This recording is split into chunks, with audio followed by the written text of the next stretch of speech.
I recently beat Resident Evil Requiem. Beat that last night. I've got thoughts. I've got things that I feel like I want to yap about.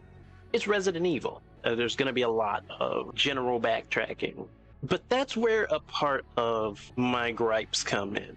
A lot of it is just backtracking for rather arbitrary, kind of silly reasons at times. There's not a whole lot of puzzle solving, and the puzzles that are there are very straightforward or very simple. It results more in you just going to point A, getting this thing, taking it to point B. And typically you have three things.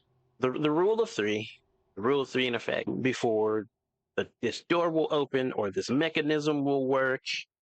It was constant throughout the game.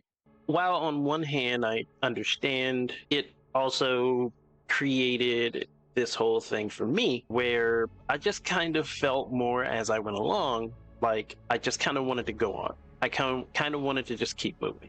And for sure, it got pretty noticeable, right?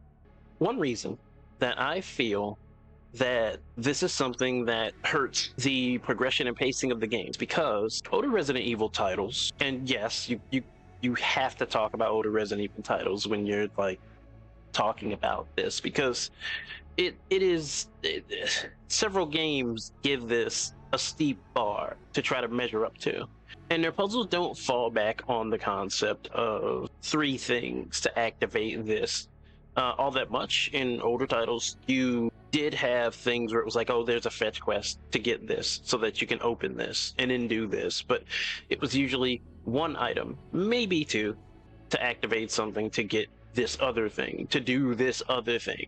And things felt a bit more straightforward, a bit more streamlined in that sense. In Requiem, in the care center alone, you have to backtrack through a couple of areas multiple times just so you can get one thing. And in the process of that, different threats show up, change the dynamic of how you go through the hallways and stuff in the care center, which is nice. It's a nice way to like keep you on your toes while you're doing all the backtracking. But that also is what makes it makes the care center, to me, one of the strongest sections, because it does try, at least, to vary all of that with enough differentiating circumstances along the way. And a lot of it comes from the various zombies, the various infected in general, that have their own quirks and stuff, whether it's the singing zombies, Chunk, the girl.jpg, the butcher. There's plenty of zombies that have their own like interesting little quirks, and honestly, I found that to be like the most engaging section of the game for me. Care Center is only beaten by OG RE2 when it comes to old school RE. I agree. I was actually saying something similar. This makes Raccoon City as an area a bit of a pain to go through, certainly if you're not using any kind of guides or anything like that. The city is kind of built like a little mini maze, and they still stick to the rule of three. You have to get these things so you can combine them in order to open up this so that you can progress. Mainly, it's just the concept of like how the progression is laid out that we're talking about at the moment. Because yeah, the game doesn't actually have too many like actual puzzles, right? It's mainly get insert thing to open this. And the few puzzles that they do have really aren't all that complicated. I can admit that I am also like very spoiled by the way Resident Evil 4 and 5 did it. OG 4. If the Leon sections had puzzles, people would have hated it way more than they already did. Yeah, I'm sure. But you know what? We had different playable characters in older RE games in general. You know, we still had to deal with puzzles and stuff despite the character difference of the story difference that came with that. Speaking of the pacing, walks us right into the next part. The Grace sections and the Leon sections are, in my opinion, pretty weird in how they're handled. In regards to the beginning of the game, the Grace and Leon sections are set up in a way where you are getting the horror aspects through Grace's side, and Leon's sections are almost set to be like kind of a break, kind of a reprieve from the horror. Legitimately, you'll get somewhere around the neighborhood of 15 to 20 minutes of grace. And then you'll get maybe 5 minutes of Leon. The first section, especially, the very first one, especially, you can clock it, and if you just go straight, it's less than 5 minutes. Those 5 to 10 minutes of Leon segments are dog water. Yeah, it's things, exactly. It's things where, like, it's nice to have the introduction, but at the same time, it's a weird way to try to hook somebody. People know that Leon's here already, right? You don't have to have a tease of what Leon's about. I think you very much could have had him still show up and save Grace, could have been a cutscene or something, right? We know that people are like partially here in Requiem for Leon. We understand that. You could have him have his parts and then let the player understand in the process, hey, Leon's coming. You will get to play as him.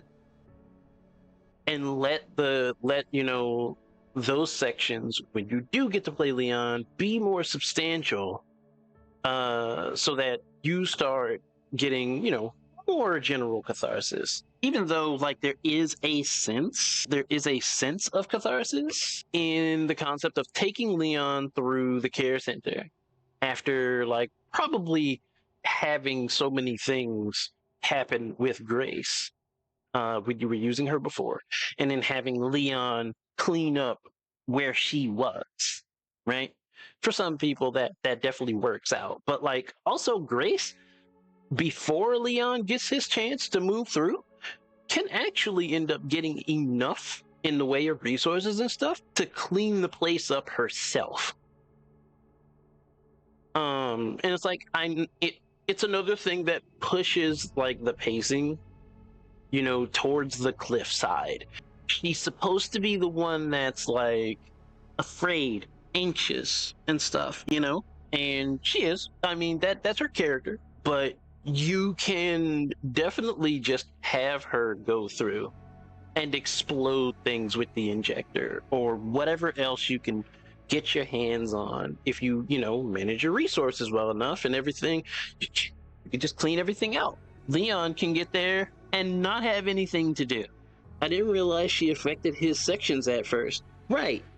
Like, most players won't.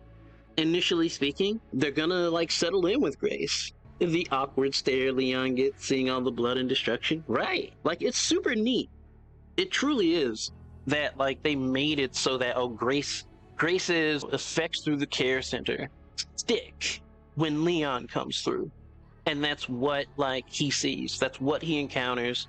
All the same bodies that are down and everything else. That's neat. I like that as a concept a lot, actually.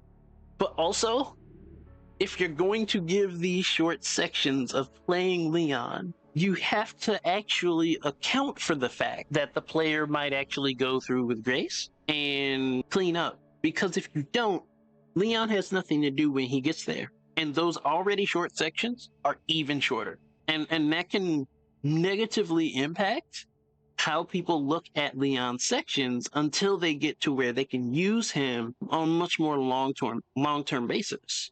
When you finally do get long-term control of Leon, yes, exactly. It should have started at Raccoon City. I agree. It feels like it has slightly less impact because you've already played as Leon, with the exception of the fact that he no longer has the Requiem because he gave it to Grace. You actually have already gotten a grip on how he generally plays. This is another thing where I needle at it a little bit. In Resident Evils 4 and 5 and 6, you had more in the way of context-sensitive attacks and techniques that you could do to enemies that you staggered or stunned in various ways. 5 and 6 especially. Yes, the things that he can do are still cool, right?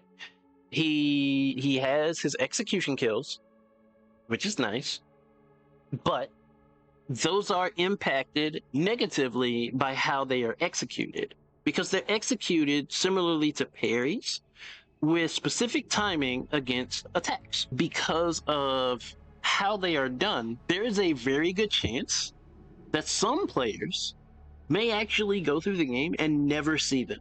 Yes, not only that, but you have to have enemies at certain health values too, depending on weapons. Yes, but the game, on the flip side, is very much meant to be cinematic, and at that, it succeeds. But yet again, for every step forward, there's a step backward, because we can take that and also look at the concept of some of the sections that we have. You kind of can come away feeling like, okay, this could have been a cutscene. Example, you're Leon and you're on the motorcycle. That section could have been a cutscene. You don't have any control whatsoever of how Leon drives. None. He handles all of that. All you do is aim and shoot. It's there to be a sort of victory lap. I've seen some people touch on the Leon sections and say that it overdoes it in regards to trying to be nostalgic. This argument is a double-edged sword. With the game centering around the concept of like the Raccoon City T-virus, it's kind of inevitable that like we would end up going there. Like it's literally part of the way the story is set up. So like we're going there, right? And Leon's a part of it. So like how are we not expecting it rather to be something that will finally let Leon touch on this and, get his closure, right? Everything comes back to back to back. It's very easy to kind of look at it and be like, this is, they're playing all the greatest hits. I almost feel the way Xeno got unceremoniously murked was a way of subverting the obvious nostalgia bait. That might be giving too much credit. Right. I think also it might have been them just kind of going, we can't have this serve as kind of like Leon's closure without having him encounter Wesker in some kind of way. Xeno he had everything. He had the same voice actor, the look, the movement, all of it. And I've been saying for literal years, Nora here can vouch, I've been saying for literal years, if and when they decide to bring back Wesker, they very much can. It's not a matter of if, it's a matter of when. And with the story elements they have in place, they could clone him, they could do whatever. I've been saying this for years. And then they finally did it, and I'm just like, here we are. They finally pulled the trigger. Says a lot about me that when he removed the glasses, instead of thinking about RE5, I was like, oh my god, Code Veronica Wesker eyes. No, that's fair. That's fair. Definitely a decision with that one. I feel like if they didn't outright do him in, it'd have to be Jill in a DLC that puts him down. You're right. It's crazy, right? And even in that short encounter, right, they had Leon still do something that no one else was able to do to a Wesker. Let's put it that way. I also feel like they could have done more with his character, though. Yeah, same. I agree. But yeah, they had Leon. He actively, he reacted fast enough to actually nearly cut Xeno's whole forearm off. Right? He actually had to heal that up. Help made Leon look 20 years younger. Yes, it did. HRT Leon is real. Imagine if he was one of the Wesker kids who got out, thought he'd make it, but got caught by Gideon and forced Wesker's memories and genes into him. I think it would have gone bonkers. But then that would have created a whole other can of worms. It would have created a whole other can of worms, because, if we're saying that the science exists to just make another Wesker outside of simply cloning, right? Then we're getting into Tekken territory, with some of the characters and like how they're able to come back and why. To be fair, we got a lot of worms in this game. We do. But yeah. There was Project W. True. We also never got like all the details on what that was though either. So it's another thing. Speaking of not having all the details and what that actually entails, the concept of like some of the story things being so confusing to people throws me off, and I think part of it is that people are still looking at Requiem's story and trying to tie it to the older mythos, when Capcom has been going out of its way to make all the remake games and stuff like tie into its own continuity with their own variant of events, separate from what the original games had. People keep trying to like pull it back and say that couldn't have happened because in this game this happened, but like we're not going with the events of that because we have literally created a separate, like almost like a separate timeline, separate universe deal, right? Because we have events that happened specifically in the remake that they're pulling from. And these are the things that like push everything forward. For example, Leon meeting Marvin in the RPD and like having the events that have to do with Marvin and Kendo be things that shape Leon's, like, you know, shape his feelings, shape his trauma regarding the events of Raccoon City.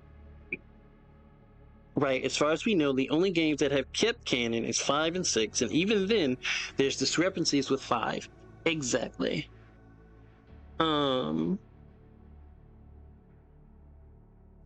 So, because of how that works, because of how that is in a general sense, it makes certain aspects not actually, like, you know, fully line up between the two sets of games. And people keep trying to look at the events of Requiem and say they don't work because these events in this game happen this way. It's like, well, we got to see how they're going to recontextualize everything since they're remaking everything, and they're clearly going to remake 5, right? Now we're going to have to see how that's going to go and how they're going to sort all that out. And to add to that, after you clear Requiem, there's a 60-page document that is Grace's report, and that thing, while it is quite a read, goes out of its way to actually push even more recontextualization of the games and what they do to the mythos. They really want what they're doing with the mythos now to stick. They have their vision and they are going with it. So that making it really weird for people to understand is in itself really weird to see for me, right? Like people going, Spencer couldn't have wanted to atone, you know, because all he ever said was he wanted to be a god.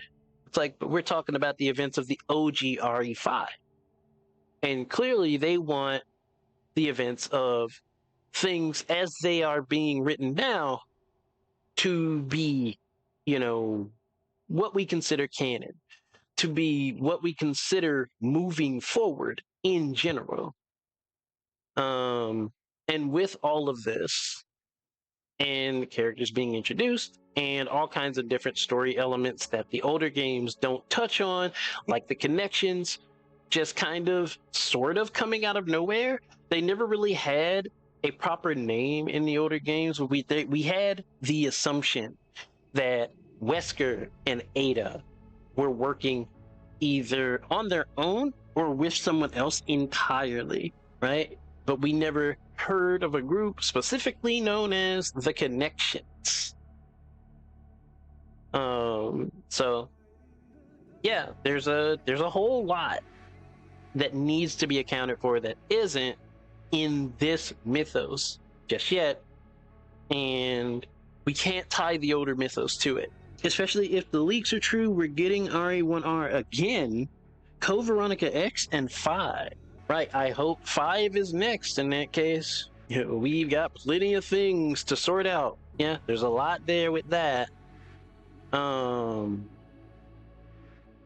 Xeno, I feel like, is a missed opportunity. Sadly, this is if the leaks are true, it'd be Code Veronica X first, then RE1R, then 5. Oof. Yeah, Xeno, I feel, is a missed opportunity. Xeno shows up, and legitimately, he is there to exist as the Wesker throwback. That is what he's there for. The fact that you go through and you simply do not fight him in any capacity whatsoever is staggering.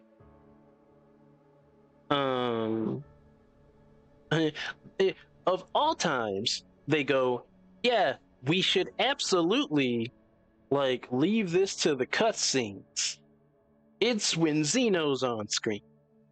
Again, it did let Leon actually react quickly enough to like nearly slice off Xeno's entire forearm.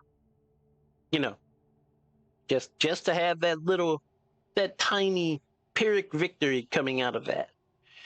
But you have him show up, and you don't have him be a fight in any capacity whatsoever. It's insane. Playing as Leon coughing out his lungs to distract him long enough for Grace to inject him would have been peak. That's another thing too that we can touch on in just a sec. But yeah, agreed. Xeno having that, like, having all those like moments to look cool and establish that he is the Wesker throwback, .jpg, and then not having any kind of fight whatsoever when the seemingly obvious direction is to have him be the villain to fight is a choice. It's a decision. And I think it could have been something that could have been handled better, especially since, you know, Victor just suddenly, you know, transforming and lopping off his head. It's just like, oh, okay. I guess we're not dealing with it, right? Grace. Let's touch on Grace for a second. The number of people that I have seen, and I watched people like during live playthroughs, right?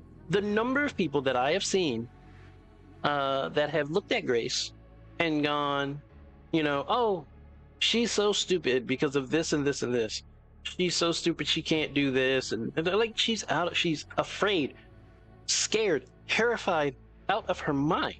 She is constantly on the verge of having panic attacks and stuff because she's in this situation that she absolutely is not equipped for. And you want to know the crazy thing? These same people that make fun of Grace for being scared, afraid, that actively talk about how, you know, quote unquote stupid she is in the moment and things like that. Those same people tended to falter when it came down to some of the more straightforward areas where you didn't really have to like think too much to figure out where to go next. They faltered on some of those.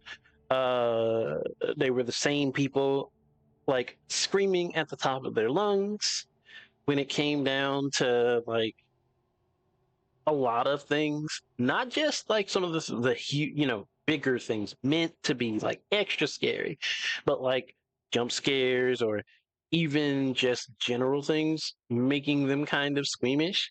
It's like they're reacting in ways that line up almost exactly with how Grace reacts to a lot of things. But they're making fun of Grace for being scared, for being, nervous, afraid, anxious. It's like, okay, clearly we're not seeing the color of the kettle or the pot, because what? That's something I feel like, we need to actually just kind of zero in on for a moment, because Grace as a character is actually really good. She juxtaposes very well next to Leon being capable in general. And it's not that she herself can't be capable. In fact, that's part of her character growth, that she makes herself become capable through all the terror and whatnot that she feels. And it ends up meaning a lot when she pushes herself to do something that she knows she's afraid to do. She knows she's terrified to do. But she makes herself do it anyway, because, not just because she feels guilt for pulling Emily into a situation, or might feel, a little more than obligated, but in general, like, it shows that, like, she has a solid amount of character growth. Excellent Blue Sky post about it. Quote, I hope they let Grace RE9 be in Mercenaries, and she's doing all the sick combos and moves, but screaming and crying and having a complete meltdown the entire time. like a Popeye cartoon. Where Olive Oil is like screaming at the top of her lungs about Bluto, trying to get him away from her, but she's like throwing all the things at him and literally keeping him at bay herself while she's screaming for help. Reminds me of Daisy in Mario Party 3. Is she like that too? She slaps the fuck out of Bowser because she got scared to hell and back. Well, yeah. Sometimes that's how you gotta do it. Sometimes that's how it works. But yeah, like, Grace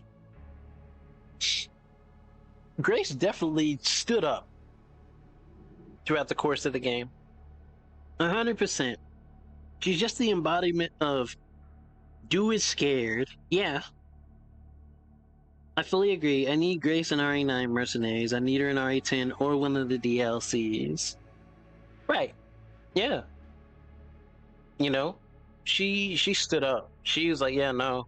I know I'm terrified out of my mind, but if I don't do this, no one else will. I need to keep moving. And when Emily got involved and she recognized that, like, Emily wouldn't have been involved had it not been for Grace herself, that was even more reason for Grace to actually pick herself up and keep on moving forward. Like, he took, the guilt she felt in that situation and, turned it into strength, strength, and, like, pushed that into being more brave in the situation, if not for her own sake, then for Emily's. And just outright, it takes fortitude to do that. It takes fortitude to do that, and I think that concept of it is written pretty well overall. I think that, like, is something that makes her a strong character. After the basement, Grace is like a whole different person than the beginning Grace, right? Because the beginning, she's terrified of the Shadow Ghost. Absolutely terrified of her. And it's like, okay, well, I need to get away. I need to run. I don't know what to do. I don't know how to deal with this thing. This thing needs to go. But by the time, like, she decides, like, okay, well, this thing needs to go instead, you know, she willingly closes herself between that thing and Emily and says, I have to do this. I'm going to take care of that. I need to keep Emily safe. That is a crazy change.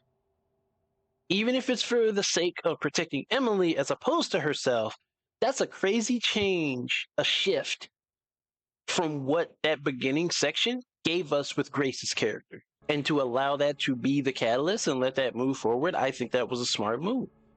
I think it was good. I'd like to see Grace as the Leon that could have been.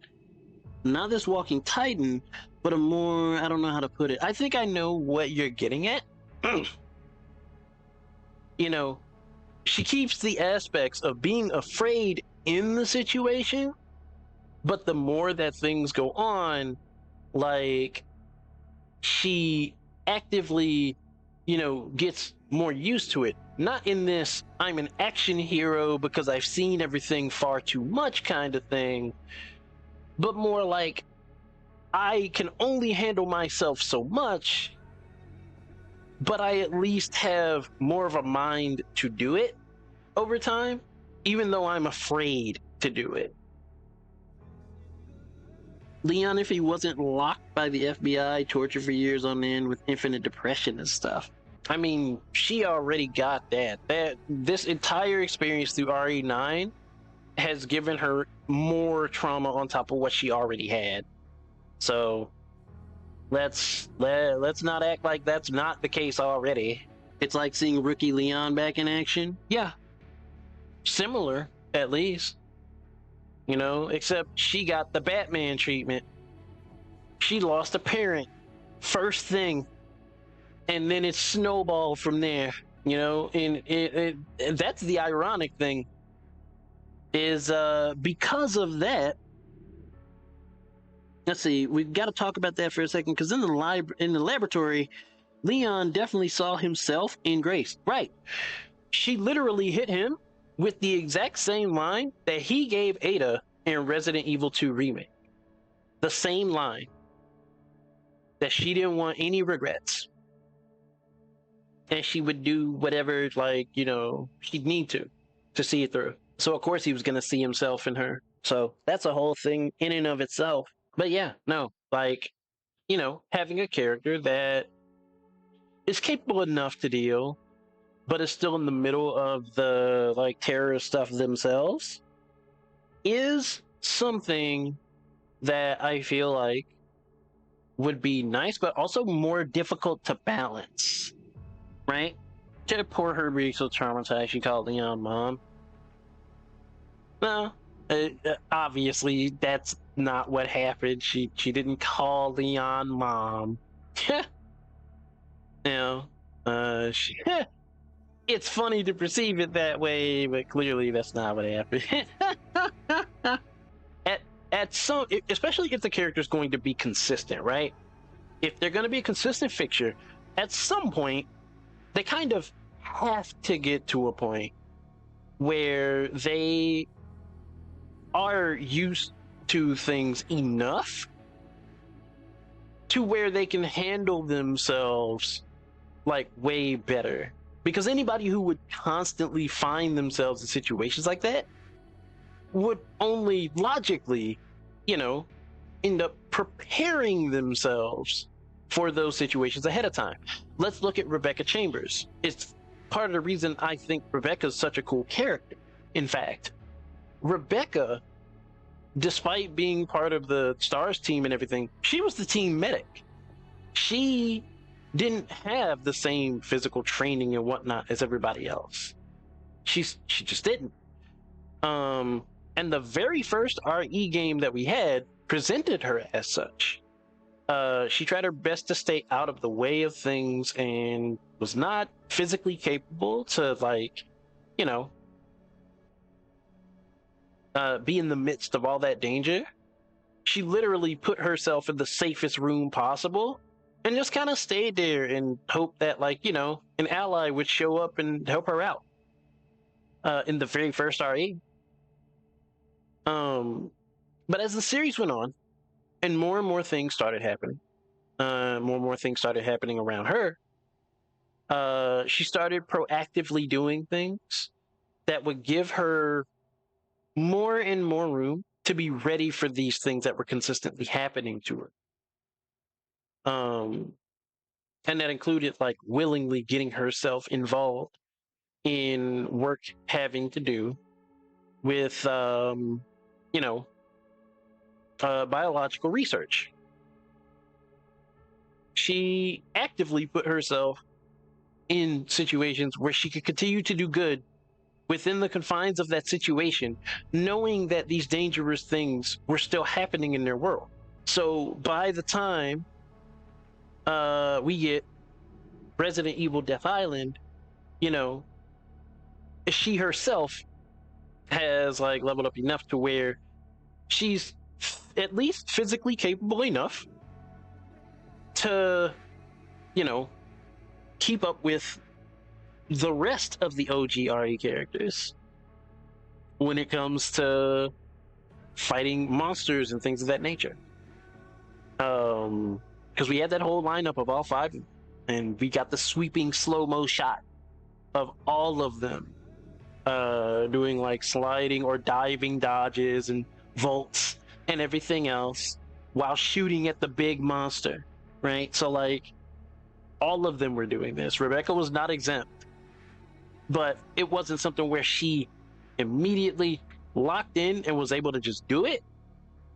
This is through years and years of her going through this mess, right? So eventually the character has to get to that point where they are capable of dealing with it to some degree themselves. Because it would only be logical. You can't have them willingly choose to stay in the mix of this and not actively prepare themselves, because then they just look stupid. Then they just look stupid. They just look like idiots throwing themselves in that situation and not prepping. It can be a tough balance depending on how you want to portray the character. I think it could work, but you'd have to be careful with like placement, timing, how much time has passed, and what exactly is going on. I think Grace about to show up like RE for Leon. Right, like how much time has passed and how much has gone on, right? Like, because you could see someone like Grace, especially now being in touch with Leon, and that of course being something that could go further as well, logically speaking. You could definitely see her being more prepared for certain situations moving forward and being a little less afraid, right? Like I could see something realistically definitely getting to her, giving her PTSD flashbacks or whatever else, and getting to her. But like being generally more afraid or less afraid, excuse me, than she would have been at the beginning of like RE9 or even towards the end, right? It could definitely be done. But you definitely want to be careful about how you pace that kind of thing out. Right. If anything, keep her tenacity or heighten it. Exactly. Make her a bit more bold and make it so that she understands that much more that like she's in a position where she has to act, and let her do that because she's one of the only ones who can. Right? Doesn't mean that she isn't afraid or can't be afraid, but you absolutely can have a character who is afraid but is also capable within dealing with that fear and dealing with the situation around it that's causing it. Yeah, her duping getting early in the game was crazy, right? You know, that, which is also interesting because it's clear that, you know, Gideon and them, they didn't want Grace dead. That's also super clear. Captured, captive and alive, yes, but as long as they felt like she was like their key to finding Elpis, they didn't want her dead. Whether it was keeping her in a well-lit room so that the shadow ghost couldn't get to her, or actively trying to like subdue her, and simply that, as opposed to actually like killing her. These are things to be considered, because if they wanted her dead, she would have died in the beginning of the game, and the rest of the game would have been Leon investigating her death. Well, that much should be considered. That the characters did not want Grace dead. Yeah, there needed to be a grandstanding, right?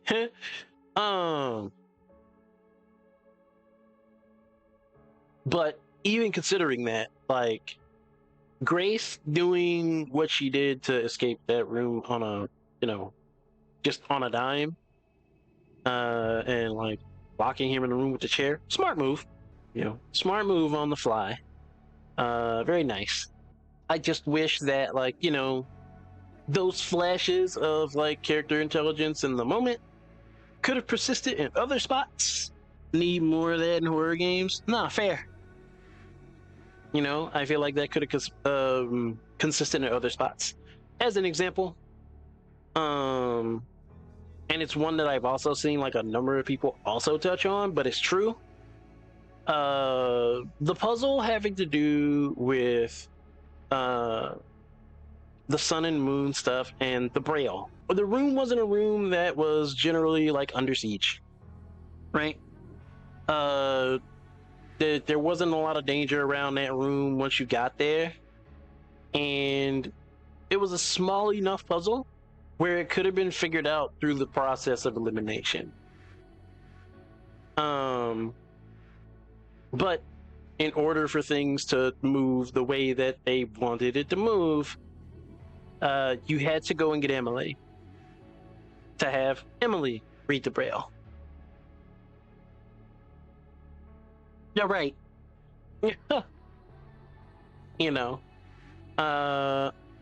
So it in turn ties back into the whole like arbitrary backtracking thing, right? I could see if the puzzle was more complicated, and there were multiple parts and you needed Emily's help to get certain things done. For those parts, I could see it. But they're like, yeah, you just need her here to, read these two things and put these things in this order. But Grace very much could have gotten that through process of elimination, and you could have moved on and gone about your business. But they had to create a situation to create tension. I get it. But it doesn't make Grace look, FBI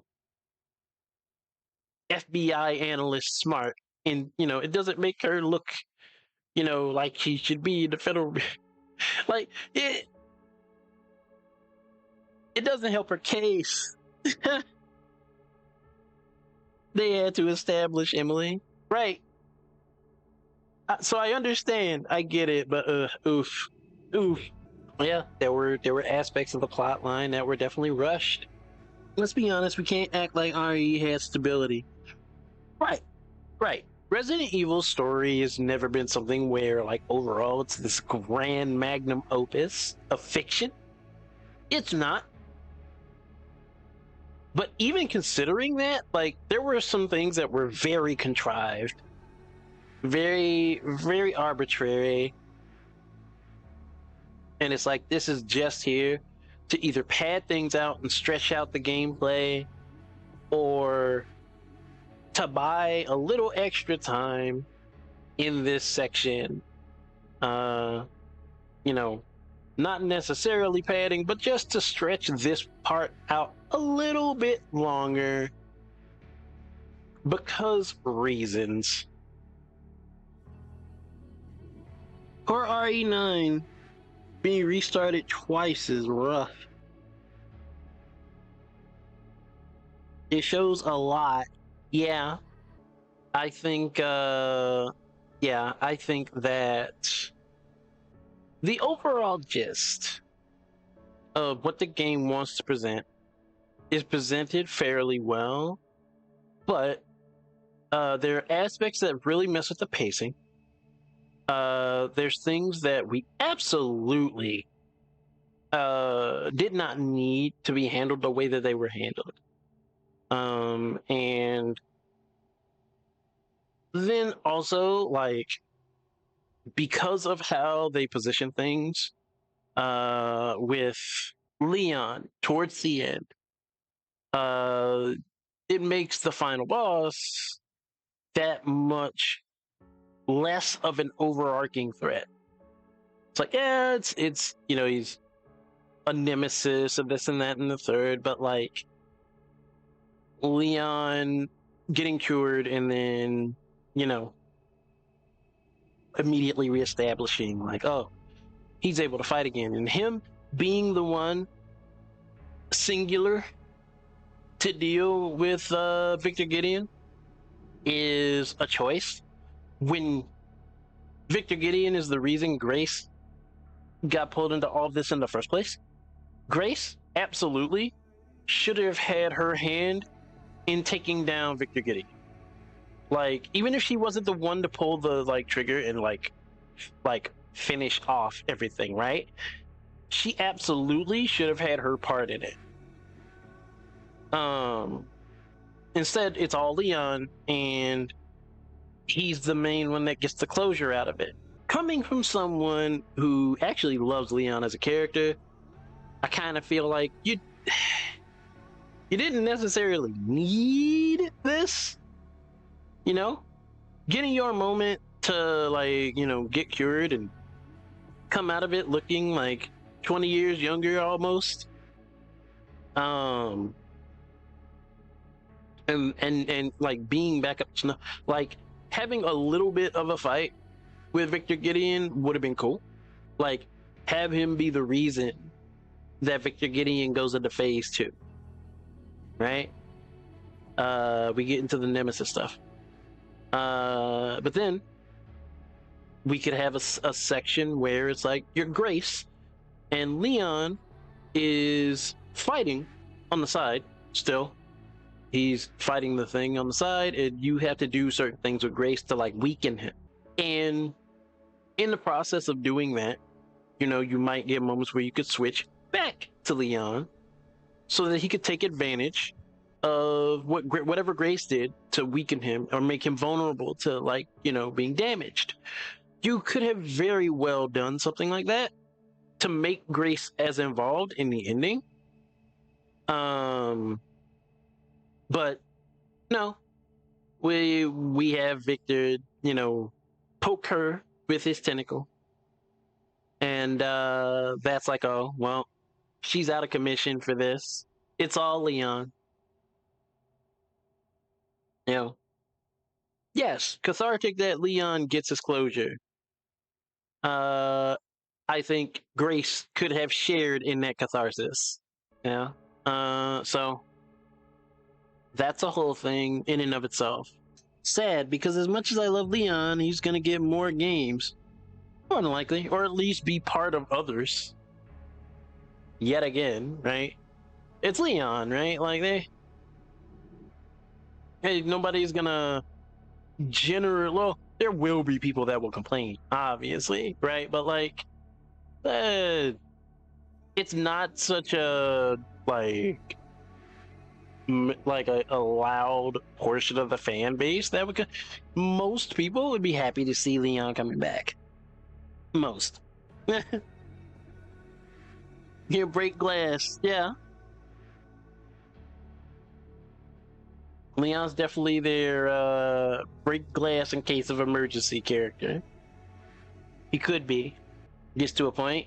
No, I understand that, especially when you have situations where you have characters like Grace being introduced that very much could have carried the gist of what this game was more so than Leon needed to be there. Right? Like, I'm not gonna say the story without Leon would be better. I think having him involved, especially with Raccoon City being a central focus, I think is just smart. It's just a good thing to do. But eventually it gets to where, like, Leon is just the strongest focus. And Grace gets pushed to the side. And it's like, oh, right, we have a whole roster of people that can come back. Right. I would like to personally see Rebecca come back. That's me, right? And I'm sure there are others too. The woes of being female in RE. Yeah. Yeah. Unless your name is Jill. It's in the winter storm. Slayer gotta come back. I agree. Revelations 2 did not do her justice. Yeah. I agree. Claire should come back. I like Claire's character. But again, they're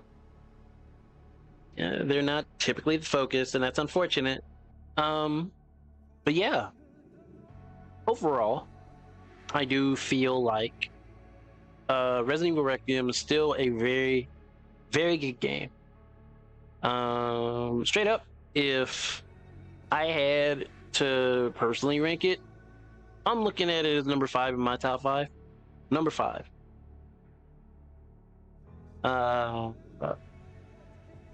Top 5 for me, right? Yeah, it's not in the big 3. It's good. It's super good. But it's got too many things that make me go, you know. To make me put it up in the top 3. Oh, top 3 RE. Yeah. Yeah. Unfortunate, right? Very unfortunate. So like my top 5 RE games. Me personally, number 1 for me is OG RE4. To me, like there's no like topping that for me. That hit a stride and just kept on going. That one had a lot of like time to get a lot of polish and stuff, and you can see it. Balance of the game was very good in plot and gameplay. It did a lot of things right. It literally defined the way that certain aspects of shooter gameplay worked in the point in time that game came out. It did a lot and did even more to, make Leon the iconic character that he is. You can't push against that one. And for me, it's not simply nostalgia. I love the way that game plays and everything. I can always boot up RE4 and OG RE4, and it's like, oh, I'm there. I love that game. I do. Yeah, it's that good.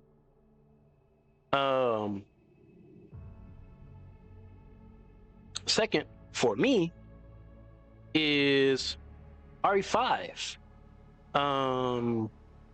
While we, obviously won't look at RE5 and go like, absolutely fantastic as a single player experience. You have somebody to play RE5 with, it's fantastic, right?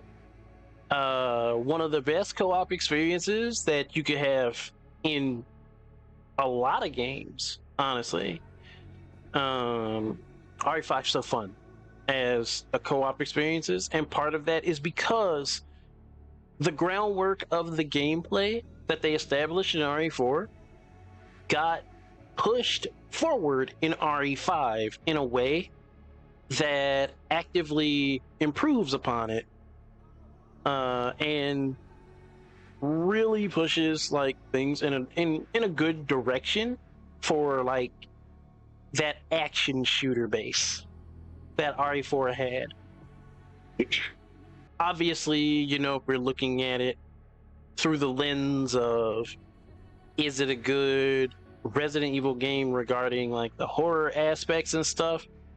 While there are horror elements in it, it's so action focused that like, focusing on the scary aspect of the horror is not something that the game does. So in that sense, no, it doesn't live up, right? But like overall, on a gameplay standpoint, it's super solid. It's so fun, and it's just good. It's just good. And I've had too many just genuinely really cool experiences that come from playing that in co-op with other people. And that's just not getting duplicated at any point by any of the games. So RE5 is way up there for me. Second place in that sense. Third, I would put the RE4 remake, because honestly, they took the original RE4 and basically just took that formula and said, we'll do it again, right? There are aspects that are different and things that they allow you to do that you can't do in like the OG RE4. There are gameplay elements that I have personal issue with, and they do in fact like knock it down a peg for me, because some things are actually just kind of and it's not just a me thing. Like there are some things that are like trippy with RE4 remake that got deep enough that people had to make mods to fix certain things on the PC version. So like, these are things that just exist that are iffy about how the game works. But getting by all of that, the game is still very good.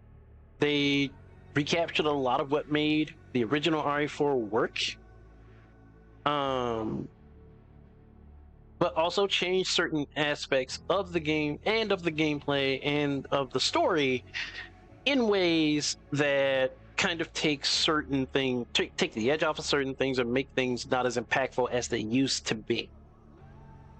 And I'm one of those people that feel like the original did it better in so many ways. So like, that's where we're at. Number 4 is OG Resident Evil 2. The remake is probably the best example of doing like the OG justice in so many ways that it's crazy, right? But it still also has like its share of weird expansions and weird like little additions and or changes as well, being a remake that push it out of that territory that the original actually sits in. And they don't necessarily imagine having a great remake, right? Like they don't like necessarily make the RE2 remake bad by any means, right? But it does actually like pull some things down for the overall score and stuff, in my opinion, in comparison. The original Resident Evil 2 is, you know, it's to me, it's iconic. It's very straightforward, streamlined in comparison to the original RE1, where you still get your puzzle elements and your exploration, but things aren't so like either obtuse or time consuming, that like, you end up doing like a boatload of overall backtracking in comparison. Obviously you still got to contend with tank controls and things of that nature. But story and stuff moves with solid pacing.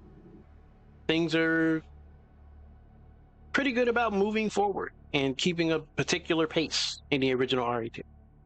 And the zapping system, letting you go, hey, whatever I do in this scenario affects things in that scenario, and so forth and so on, gave you replayability that was really, really nice, which is a thing. It is a thing that they took out of the remake of RE2. So like I can't, for those reasons, I can't like look at the remake of RE2 and say, yeah, this perfectly does it justice, but it's still super good. The original is, for that reason, really, really solid and just still one of my favorite ones. So that's the top 4. So obviously Requiem's at 5, right? Lots of really nice concepts at play. Some things not leaned into enough, in my opinion. Even though like they're strong and there's potential. Weird pacing decisions all the way around, and not enough exploration of the concept of enemies doing things that are, really unique.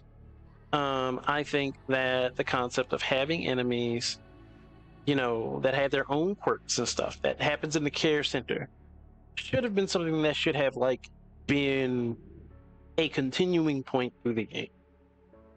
I think that was super neat. It gave the game a lot of personality, and gave also just an interesting amount of replayability, because you had that whole concept of wanting to. I know I certainly spent a lot of time just messing around and seeing like what kinds of situations I could create between the different zombies that were actively, doing certain things because they reacted to certain things certain ways.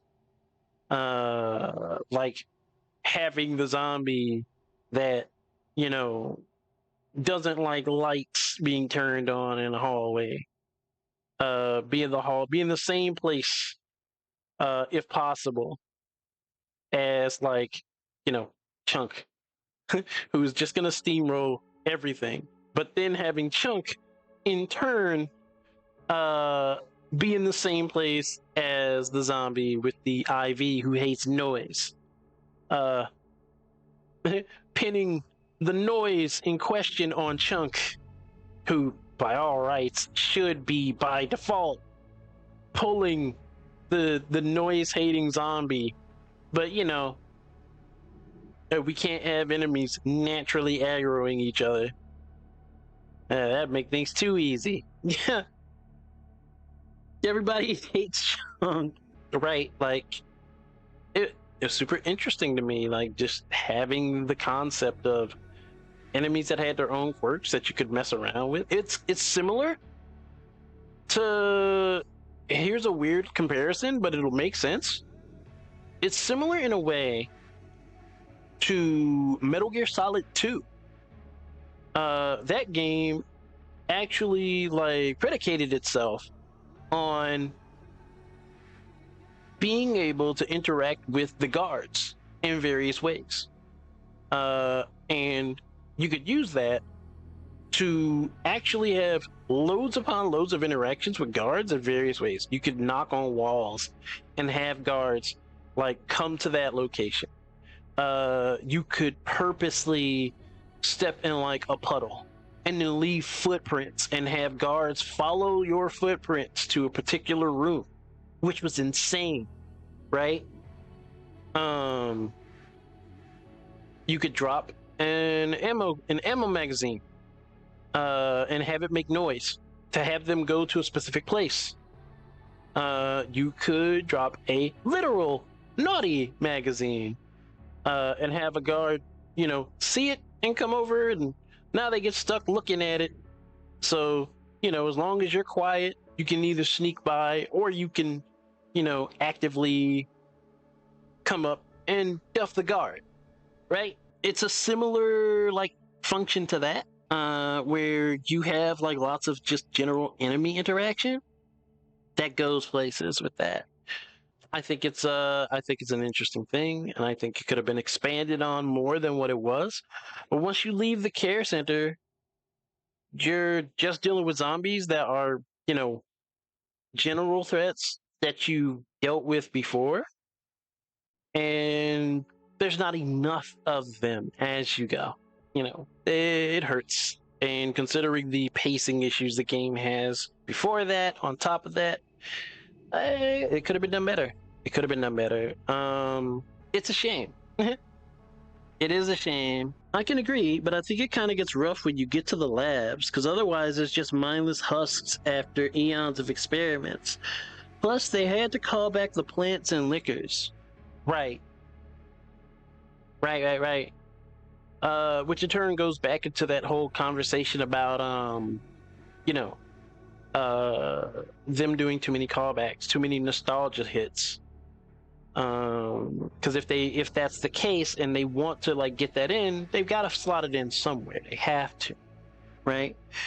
But it can very much mess with the vibe of how certain things are presented as well. It's something where they could have put more time into certain things, but overall, again, the game is good. I think it's needed because we're finally moving on from the T-Virus period. It's a mixed bag, right? It is. It's a mixed bag for those reasons, right? Correct. So overall, the game's good. It's super good. That's why it's in my top 5, but it's number 5 in the top 5. It could have handled some things better, but hey, still a really good game. I do think the game could have been longer because this game tries to do a whole lot all at once. And I think I agree with that, but also I think that it really would depend on how you make it longer, because if you make it longer by pushing, short Leon sections next to much longer Grace sections, right? Before we get a long stretch of Leon, then you're just messing with the pacing even more. Because that's what they settled on for almost the first half of the game. Was, here's a little Leon to give you a break from the horror part that was Grace, right? And then we're back to Grace.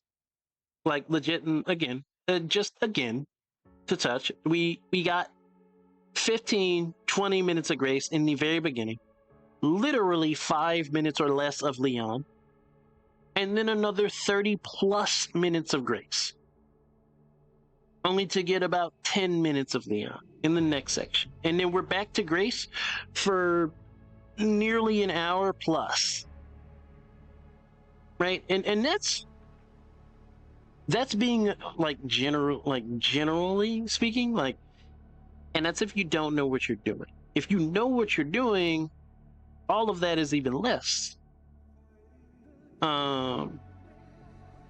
And it makes the pacing just seem weird, just really off, and it could have been handled better. So it really depends on how exactly you would go about doing it. So I agree with your point of it could have been longer, But at the same time, how do you balance it with how they were, with what they settled on for the game plan? Too long for Twitch chat, right? There's a number of things you'd have to adjust. There's a lot to talk about with that. Did it look like a Bible? But yeah, overall it's good. Like I said, I hear you, but I got mine locked in. I know what I like. Series got so many hits for you. That's fair. Really good series. Requiem's good stuff. It's got a lot of things that like they could have worked on more, could have balanced out better. But it's good stuff.